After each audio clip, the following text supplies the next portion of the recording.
Смотри, какая.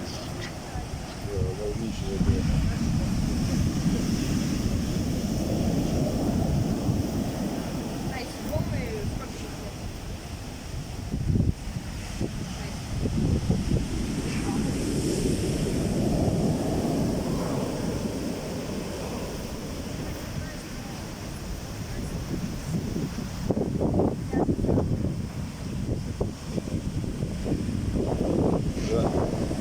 Мощь. Вот она, дикая сила природы.